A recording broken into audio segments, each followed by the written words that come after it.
제가 아까 여러분들한테 했던 거 신청 정보 및 첨부 정보, 여기서 신청 정보 어떻게 작성하느냐 됐지 않습니까? 건당 하나씩 씁니다. 한 건의 신청 정보마다 한 건당 한 개의 부동산에 관한 신청 정보를 제공하는 방법을 한다. 이 말은 한 건 하고 싶을 때 하나씩 해라, 하나 써라 이 말이고, 예외가 이제 일괄 신청이라는 게 있어요. 등기 원인 같고 등기 목적 같고 관할 등기수 같으면 일괄 신청할 수 있습니다. 그 다음에 이제 신청 정보 쓸 때 이게 필요사항이 있고 임의사항이 있어요. 자, 필요사항이라는 것은 부동산에 표시 써야 되고요. 그 다음에 신청이 써야 됩니다. 등기 원인과 연원일 써야 되고요. 그 다음에 등기 목적 쓰고 관할 등기수 쓰고, 그 다음에 등기필 정보. 이 등기필 정보를 제공한다 그러는데 이 등기필 정보를요 항상 제공하는 게 아니고 이게 공동 신청할 때 하고 승수한 등기 의무자가 단독 신청할 때만 제공해요. 필승의 공 이렇게 오는 거죠. 그래서 승수한 등기 의무자가 신청할 때 제공하지만 승수한 등기 권리자가 신청할 때 제공하지 않는다. 그리고 단독 신청할 때 제공하지 않습니다. 왜냐하면 단독 신청할 때는 등기 의무자가 없거든. 그래서 보존 등기나 상속 등기가 대표적인 단독 신청이라 그런 등기할 때는 등기 정보 제공하지 않는다. 이렇게. 그 다음에 이제 임의적 사항 가가지고 기록할 수도 있고 하지 않을 수도 있는데 이게 의사의 신청인 의사에 맡겨져 있다 이 말이잖아요. 그런데 이게 기록이 됐다 등기부상에 그러면 대항력이 발생합니다. 그래서 이제 기록한 실익이 있는 거죠. 자, 여기까지 이게 이제 임의적 사항까지 본 거고, 신청 정보 내용 그리고 등기관 항상 이 신청 정보를 보고 등기를 하게 되고 거기에 써진 게 진짜 맞나 확인하려고 여러 첨부 정보를 이게 비교해서 일치하면 해주고 일치하지 않으면 안 해준다 이런 말 했잖아요. 근데 제가 지금 첨부 정보는 안 했습니다. 자, 그 다음에 이제 이 등기 신청 정보 및 첨부 정보 넘어갔고요. 그 다음에 등기에 신청됐으면 등기관이 이제 접수를 해요. 받는 건데 언제 등기 신청은 접수된 걸로 보냐? 전산 신청 정보가 전산 정보처리조직에 저장된 때 그때 접수된 걸로 본다. 이렇게. 그러면 이제 접수를 했어요. 그다음 심사를 한다고. 이때 심사는 이 등기 신청할 때 제출했던 첨부 정보, 신청 정보 및 첨부 정보 있잖아요. 이것만 가지고 서면만 가지고 하는 심사인 형식적 심사를 하게 되는데 예외는 없어요. 우리나라 등기 지금 100% 형식적 심사되고 있습니다. 근데 심사해가지고 이게 요건을 제대로 다 갖춰왔으면 등기해 주는데 만약에 못 갖춰왔다 그럼 거절합니다. 등기 못하겠다? 각하시켜버려요. 각하를 못하겠다 거절하는 건데 이 각하를 아무 때나 하는 게 아니고 우리 그 등기법 29조에가 11가지가 규정돼 있어요. 그때 1호가 이게 사건이 그 등기소 관할이 아니다. 관할 위반이 되는 것이고, 두 번째 거 사건이 등기할 것이 아닌 경우. 이게 사건이 등기할 것이 아닌 경우라는 게 뭐냐? 그게 포괄적이잖아요. 그거에 대해서 우리 법에서 10가지를 구체적으로 써줍니다. 등기할 수 없는 물건 또는 권리에 대한 등기 신청했다. 두 번째, 법령에 근거가 없는 특약사항을 신청을 했다. 그 다음에 3, 4, 5번 안 했고요. 6번하고 7번에 아까 일부 지분만 보존 등기 해달라고 했다거나 상속인 중 일부만 상속 지분만 상속 등기 해달라고 신청했다. 그럼 각하돼요. 전원 보상이라고 외우는 거. 전원 명의로 꼭 해야 될 등기가 보존 등기와 상속 등기다. 그 다음에 이제 봤던 것이 그 관공서 법원의 촉탁으로 해야 될 등기인데 만약에 당사자가 신청하잖아요. 각하돼요. 가압류 같은 게 대표적입니다. 그 다음에 마지막 이미 보존 등기 돼 있는데 또 보존 등기 해달라고 신청 들어오면 각하되는 거죠. 이렇게 2호 위반에 해당하는 것들이 되게 중요합니다. 그 다음에 3호 권한 없는 자가 신청했던 거 이제 무권 대리 이것이고, 4번에 방문 신청할 때 출석하지 않았을 때. 근데 이 규정은 전자신청에는 적용 안 된다.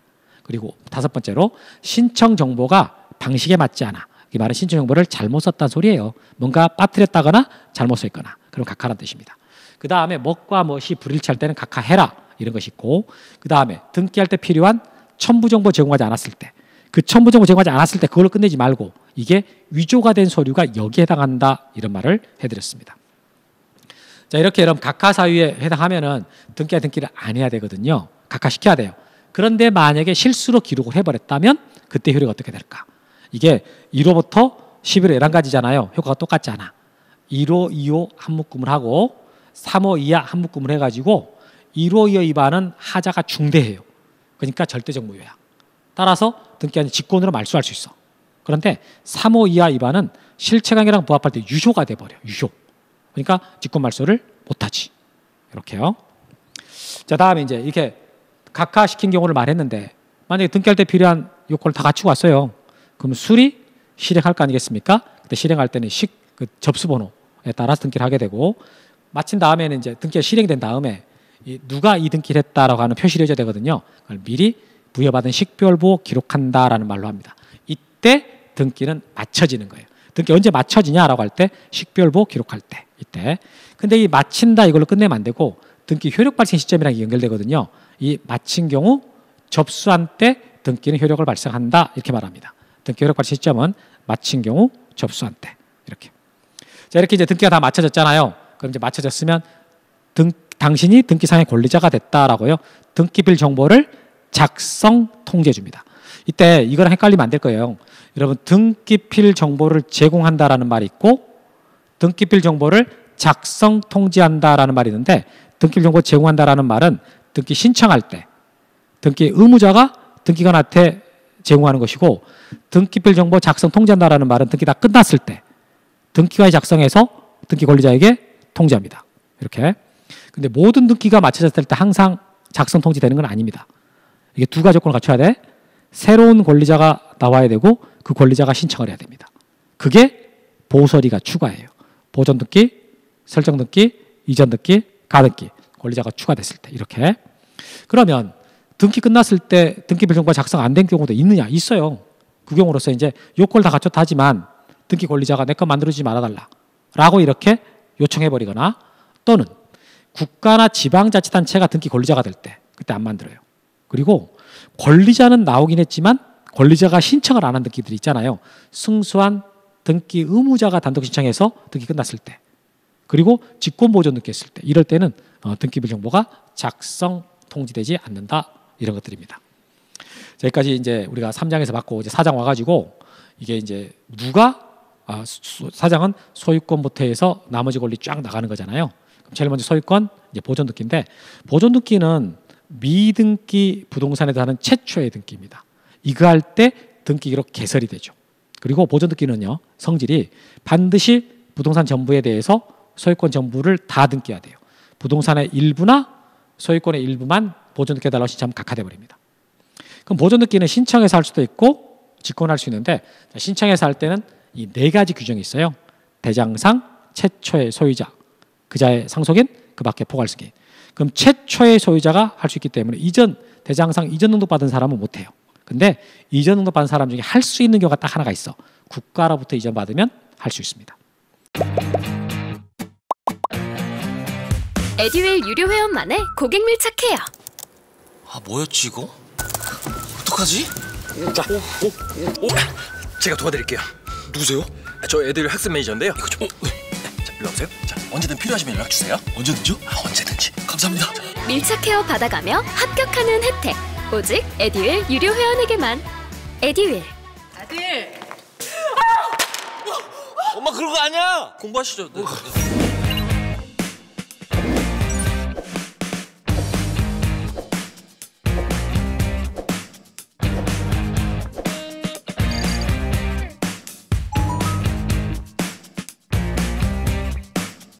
그 다음에 최초 소유자가 사망해버렸잖아요. 사망해버린 그자의 상속인이 보존 등기 하는데 이때 상속인 명의로 직접 보존 등기 하는 것이지 비상속인 명의로 보존 등기 하는 것은 아니다. 이렇게. 다음에 확정 판결에 의해서 자기에게 소유권 있음을 증명하는 자가 보존 등기 할 수 있는데 이거는요 대장을 못 가져가는 사람이 이용하는 방법입니다. 그러면 어떤 판결을 받으면 되느냐라고 할 때 판결의 종류가 세 가지잖아요. 확인, 이행, 형성. 이것들 중에 어떤 판결이든 관계없어.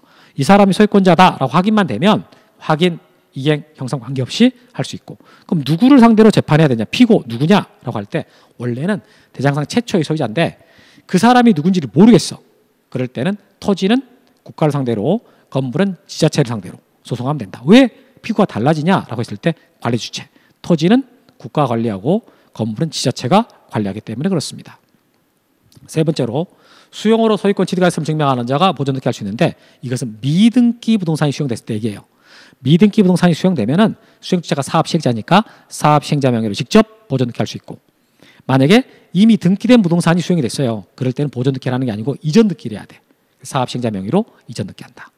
이렇게. 마지막 네 번째 특별자치도지사나 시장, 군수구청의 확인에 의해서 소유권 있음을 증명하는 자가 보존 등기 할 수 있는데 이 네 번째 거는요 건물만 돼요. 토지는 이 규정 적용받지 않는다. 여기까지. 이렇게 네 가지 해당하는 자들이 자 이제 누구든지 보존 등기 해달라고 신청할 거 아니겠습니까? 그럴 때 등기 원인과 이혼할일은 기록하지 않는다. 이렇게. 그 다음에 이제 이 보존 등기를 직권을 할 때가 있다 그랬잖아요. 그래서 미등기 부동산에 대해서 법원에 처분 제한 등기인 가압류나 가처분 이런 등기 촉탁이 들어와. 그럼 등기관은 직권으로 보존 등기를 하고 거기다가 가압류 등기, 가처분 등기 이런 것을 할 수 있다. 이렇게. 자, 그럼 이제 소유권 이전 등기로 가가지고 소유권 이전 등기는요 항상 주등기로 합니다. 그리고 종전의 소유자를 말소하지 않습니다. 그런데 소유권 아닌 권리를 만약 이전한다? 그럼 100% 부기등기. 종전의 권리자는 말소한다. 이렇게. 그다음에 소유권 이전할 때 소유권 전부를 이전할 때가 있지만 소유권 일부 이전할 때도 있잖아요. 그 소유권 일부 이전한단 말이 뭐냐? 이게요. 단독 소유가 공동 소유가 되거나 공유자 중에 1인이 자기 지분을 이전하는 게 이게 소유권의 일부 이전이거든요. 이럴 때는 이전되는 지분이 얼마다라는 것을 꼭 써줘야 됩니다. 이렇게. 그럼 이제 소유권은 이렇게 이제 이전할 때 원인 없이 넘어가는 경우가 없는데 가장 흔한 게 매매죠. 매매로 인한 이전 등기 할 때는 거래가액이 써지거든요. 이 거래가액 쓰는 거 기준으로 말할 텐데, 자, 매매를 원인으로 이전 등기 해달라고 신청할 때는 신청 정보에다가 거래가액을 씁니다. 그리고 그게 진짜라고 확인해야 되기 때문에 거래계약 신고 필증 정보 이걸 첨부 정보로 제공해요. 이렇게. 근데 이제 매매 목록이 이게 제공될 때가 있습니다. 매매 목록이 제공되는 것은 항상이 아니고 목적 부동산이 2개 이상 이거나 또는 1개이지만 매도인도 여러 명, 매수인도 여러 명 이럴 때 매매 목록을 제공합니다. 그럼 매매 목록이 제공됐을 때와 안 됐을 때 실거래가 쓰는 방법이 달라지냐? 그렇습니다. 만약에 없어 그러면 그냥 갑구의 권리자 및 기타 사항란에 실거래가 얼마라고 그냥 써버리면 돼요. 그런데 매매 목록이 있을 때는 갑구의 권리자 및 기타 사항란에다가는 매매 목록 번호를 써요. 그럼 매매 목록을 따로 빼가지고 그 따로 빼진 매매 목록에다가 부동산의 표시와 거래가액을 쓰게 된다. 이렇게 나눠지죠. 다음에 이제 상속으로 인한 이전 등기 넘어가는데 제가 유증과 개념을 비교해 드렸잖아요. 상속은 법률 규정이다. 유증은 법률 행위 중에서 단독 행위다. 일단 나누고 상속은 이게 이제 아무리 상속인들이 여러 명이 할지라도 단독 신청하잖아요. 상속인들이 단독 신청 이렇게. 그리고 그때 상속인들 중에서 한 명이라도 빼놓고 신청하면 안 돼요. 반드시 전원이 다 나와야 되고 다만 신청할 땐 전원이 다 갈 필요는 없어요. 다 갈 필요는 없고 한 명이 가서 전원명의 해달라 해도 상관없다. 참 여기서 질문이 자꾸 들어오는데 아니 선생님 민법에서는 상속의 경우는 등기를 안 해도 권리를 취득한다고 그랬는데 왜 등기를 한다고 그럽니까? 라는 말을 해요. 질문이 그 들어오더라고. 아까도 말했죠. 그러니까 이게 등기를 안 해도 소유권을 취득하지 하는데 상속인들이 상속기 안 하고 놔두냔 말이에요. 하긴 할 거 아니겠습니까? 할 때 어떻게 하냐 그 말이지. 할 때. 안 해도 이미 소유권자가 됐긴 했는데 근데 등기를 하긴 할 거라고 그럴 때 어떻게 할 거냐. 지금 그 얘기를 하고 있는 거라고요. 그 다음에 그 등기 상속 등기 할 때 원인은 상속이라고 쓰고 원인일자는 사망이라고 쓰면 된다. 자, 유증으로 와가지고 유증은 말했지만 유언으로 재산을 승계시키는 거잖아요. 이게 법률 행위로서 단독 신청이다. 했고, 법률 행위로서 이게 그 단독 행위인데요. 종류가 2가지가 있다. 포괄 유증과 특정 유증. 포괄 유증은 재산을 통째로 주거나 지분으로 주는 거 이것이고 특정 유증은 딱 부동산을 특정해 주는 거. 이렇게 개념이 나뉩니다. 그러면 이때 이제 그 등기 신청을 할 때 어떻게 할 거냐? 여러분 이게 주체를 일단 알아야 되거든요. 유증자, 수증자, 상속인 세 주체가 나와요. 그 중에 수증자가 등기 권리자야. 받을 사람이니까. 근데 상대방이 있어. 유증자는 사망했지만 상속인이 있거든. 상속인 또는 유언집행자가 의무자가 돼요. 수증자가 등기 권리자, 상속인 또는 유언집행자가 의무자가 돼서 공동으로 신청합니다. 이렇게. 그때 등기 원인과 이혼할일은요. 원인은 사망, 유증이라고 쓰고요. 원인일자는 사망일을 써. 그래서 몇 년 몇 월 며칠 유증이라고 쓸 때 그때 돌아가신 날짜를 원인일자 써주면 된다. 이렇게. 그 다음에 이제 등기 신청할 때 방법은요. 이게 갑과 을이 매매계약을 체결하고 등기하기 전에 갑이 사망해버리면 갑의 상속인 명의로 등기할 필요 없이 그 상대방 을한테 바로 등기 넘어가잖아요. 똑같은 거야 이게. 유증은 이미 유언행위를 해놨다고 원인행위를 했어요. 그러니까 이때 상속인들 명의로 등기를 안 해요. 안 하고 직접 수증자한테로 바로 등기 넘어갑니다. 그래서 이게 틀리게 내고 싶을 때는요. 상속인 명의를 거쳐 수증자한테 이전 등기한다면 틀리거든요. 상속 등기를 하지 않고 직접 수증자한테 이전 등기한다. 이렇게 가야 되고 그 다음에 효력은 언제 발생합니까? 라고 할 때 이 포괄 유증은 상속하고 똑같아요.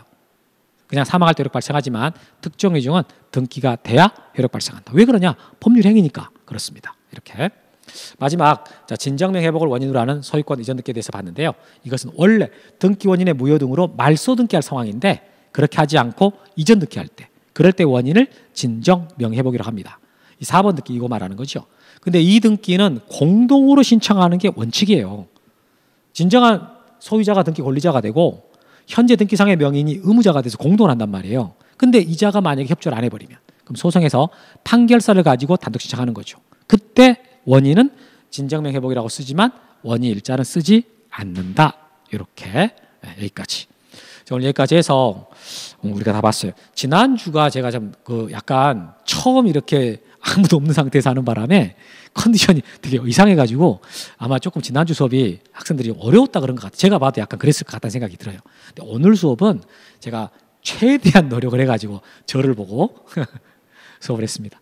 여러분들 계속 이게 꾸준히 따라오셔야 됩니다. 이게 영상으로 하시는 건 아니 교실에 있든 간에 공부는 꼭 하셔야 되거든요. 자, 그럼 마치고 다음 주에 뵙도록 하겠습니다. 수고하셨습니다.